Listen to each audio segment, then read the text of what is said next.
Mes chers amis, nous allons maintenant découvrir un nouvel enseignement du Hari Akadosh dans lequel nous allons voir apparaître deux notions qui sont ce que nous appelons le Kiseh HaKavod, le trône céleste, et également ce qu'on appelle les sept palais. Tout d'abord, ce que nous dit le Hari Akadosh dans le Etz Chaim, c'est que il y a ce qu'on appelle tout d'abord les quatre pieds. Les quatre pieds que l'on retrouve dans ce fameux Kissé, dans ce fameux trône céleste. Les quatre pieds font référence aux quatre premières séphirotes du monde de la Beria. De toutes les façons, ce qu'il faut comprendre, c'est que le Kissé Kavod, c'est par rapport au monde de la Beria. Ensuite, ce que nous dit le Hari Akadosh, en se basant sur le Zohar, c'est qu'il y a 6 marches sur lesquelles reposent justement ces quatre pieds. Les 6 marches en question font référence, comme vous pouvez maintenant l'imaginer, ce sont les 6 séphirotes inférieures, donc que nous connaissons, le Zeher Anpin, et on verra également qu'en est-il de la Malchut du monde de la Beria. Donc nous avons 6 séphirotes plus les 4, ça nous donne 10. La question qui est posée par le Hari Akadosh, c'est de dire, mais si nous avons les 4 pieds, nous avons les 6 marches, mais qu'en est-il alors du siège en lui-même? Et là, donc, ce que nous dit maintenant le Hari Akadosh, je cite, Imken, ma'u akise atzmo, aval ha'inyan huda, ki kol olam ve'olam. Et nous savons que dans chaque monde, que ce soit le monde de la Hatzilou, le monde de la Beria, le monde de la Yetzira ou le monde de la Asiya, il y a donc bien évidemment sur le principe des 10 séphirotes, mais à l'intérieur, en réalité, de chaque monde, il y a 13. Et vous allez comprendre que ce chiffre 13 n'est pas fortuit, bien évidemment, parce que c'est ce chiffre 13 que l'on va retrouver également dans la prière. Par exemple, dans le Baruch She'amar, ou également dans Ishtabach, eh bien, on voit apparaître le chiffre 13, et même un peu plus tard, on verra que dans le monde de la Hatzilut, il y a ces fameux, ce qu'on appelle les 13 attributs divins. Donc ce chiffre 13 nous parle, et on va maintenant essayer de comprendre à quoi fait référence ces apparemment trois séphirotes peut-être, qui viennent ensuite s'imbriquer dans les 10 déjà existantes. Eh bien voilà ce que nous dit le Hari Akadosh, c'est que tout d'abord, lorsque l'on parle des 10 séphirotes, il y a au nom du Zohar, où on nous dit Vehen anikra shet dargin le kursia shemvav echalot. Et nous savons qu'en fait, ces 6 séphirotes dont on parle apparemment, ou ces 6 niveaux, c'est ce que l'on va appeler en fait les 6 premiers palais. Et on va voir qu'il y a un 7e palais. Mais pour l'instant, eh bien, il faut comprendre que ces 6 palais possèdent un nom. On commence tout d'abord par la séphira de Yesod. Le Yesod, que on appelle également Livnat Asapir. C'est le nom justement de ce premier palais à partir d'en bas. Ensuite, il y a ce qu'on appelle Echal Haratson. Et ensuite, du moins jusqu'à Echal Haratson, où là, on va voir donc que nous avons les 6 séphirotes qui font référence donc à ces 6 palais. Et ensuite, nous avons le 7e palais, ce palais que l'on appelle également Echal Kodesh HaKodashim. C'est en fait ce que nous appelons le Saint des Saints. Et on comprend donc maintenant que, en fin de compte, lorsque l'on fait référence aux 10 séphirotes, il faut comprendre que on fait référence également ou parallèlement à ce que nous appelons les sept palais. Le dernier palais, donc le 7e palais qu'on appelle le Echal Kodesh HaKodashim, fait référence justement à ces 4 dernières séphirotes. Je les cite à nouveau, Keter, Chochma, Bina et Da'at. On verra ensuite pourquoi ces 4 séphirotes sont composés que d'un seul et même palais qu'on appelle le Kodesh HaKodashim. Mais ça, on le verra ultérieurement. Veine Echal Zekole Dalet Echalin, que l'on appelle justement Keter, Chochma, Bina et Da'at, Debria, Veilu Hen Dalet Raglin de Kursia. Et là, maintenant, donc, on a bien compris que eh bien, chaque monde est constitué de 7 palais et qui ensuite se divise en fonction des séphirotes que nous venons de nommer.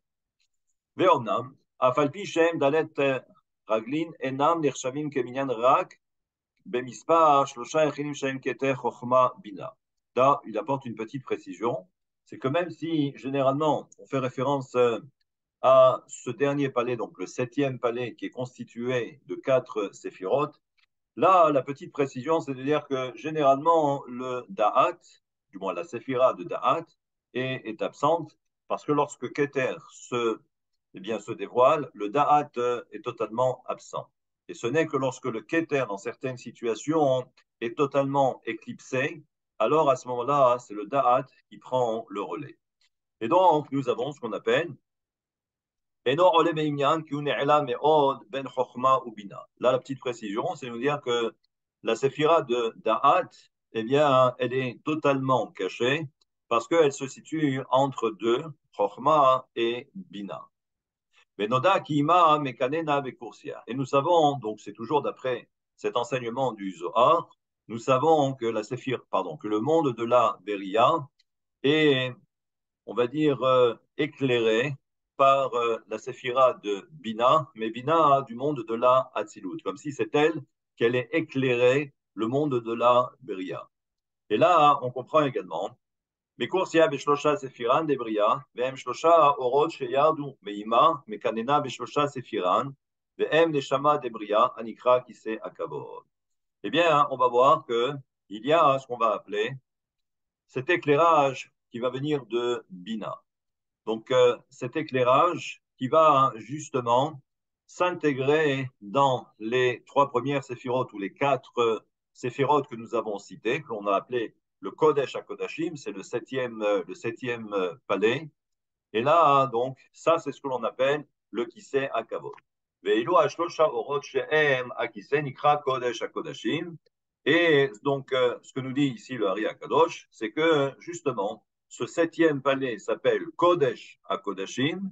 Et là aussi, petite précision, il y a écrit Kodesh et ensuite Kadashim. Kodesh Kadashim, ça veut dire qu'en fait, il y en a 3. Et les 3 font référence justement à ces 3 séphirotes, parce que Kodesh, c'est un singulier, Kodashim, eh bien, c'est 2. Eh bien, on comprend donc en fait qu'il y a 3. הם והם מתלבשים באחם הזין העליון, הכולל דלת יחנית, שהם דלת רגלים, שהם דלת מוכי הבירייה. Et nous savons donc que les 3 ou les 4, tout dépend comment on présente la chose, eh bien, c'est ce qu'on va appeler justement les mouchines. Et ce sera les mouchines du monde de la Beria. Il n'est pas nécessaire de rappeler que les mouchines, c'est cette lumière, cet influx de lumière supérieure qui permet justement de donner une autre dimension à chaque monde ou à chaque séphira. Et donc, on voit donc dès l'instant où il y a cet éclairage du monde, du moins de la séphira de Bina, du monde de la Hatzilut, pour éclairer le monde de la Beria.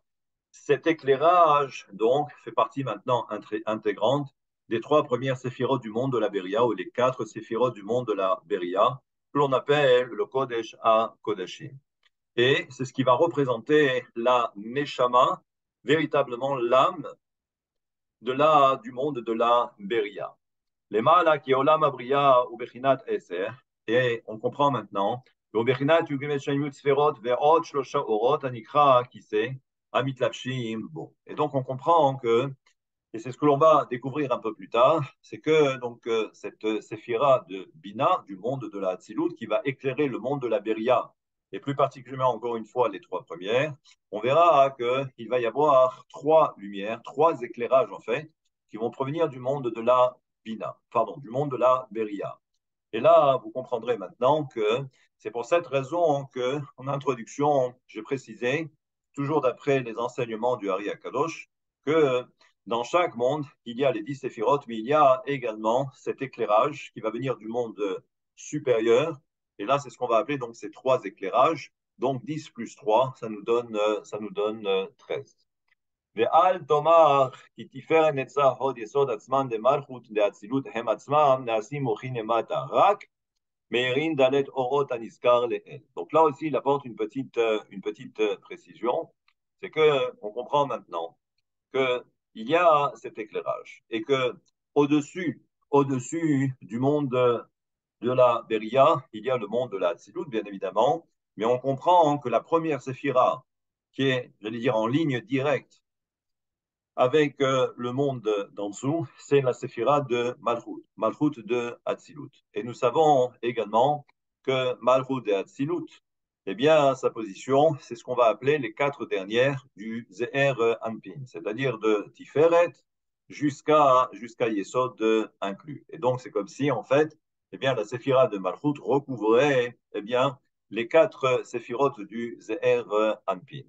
Et là, donc, on nous dit que הן עצמם נעשים מוחין למטה, רק מרים דלת אורות הנזכר, והם היורדים למטה בהיכל הנזכר, והם הנקרא כיסא, והוא נשמת הבריאה המתלבשים בכתר חוכמה בנאה דבריאה, הנקרא דלת היכלים, שבהיכל הזין העליון. ומזה תבין כי כל העולמות הם כסדר אחד, כי כמו שתפארת נצר עוד יסוד דבינה, הם מוכין דזעיר אנפין, כן תפארת נצר עוד יסוד דזעיר אנפין, הם מוכין דנוקבה, et ainsi de suite. On comprend que là, c'est un principe que nous connaissons.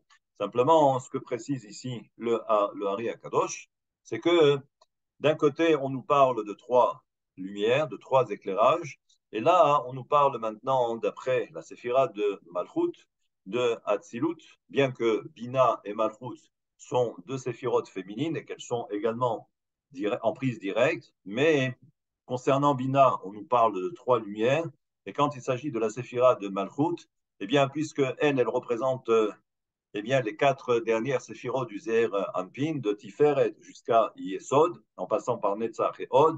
Et là, on va voir que la séphira de Malchut va également donner quatre éclairages qui proviennent de ces quatre niveaux. Et là, on comprend que ces quatre éclairages vont permettre justement d'éclairer les quatre premières séphirotes que l'on appelle le Kodesh HaKodashim. Mais on répondra justement à toutes ces interrogations. Est-ce qu'il s'agit de trois ou est-ce qu'il s'agit de quatre? Mais toujours est-il, ce qu'il faut retenir, c'est que, eh bien, pour l'instant, nous savons que le monde de la Beria est constitué eh bien, d'un kissé, d'accord, d'un trône céleste avec des marches. Et on va voir également que à l'intérieur, comme pour chaque monde, il y a également ce qu'on va appeler les palais.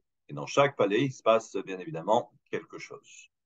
On verra tout cela au fur et à mesure, mais vous verrez que les choses vont se simplifier justement au fur et à mesure.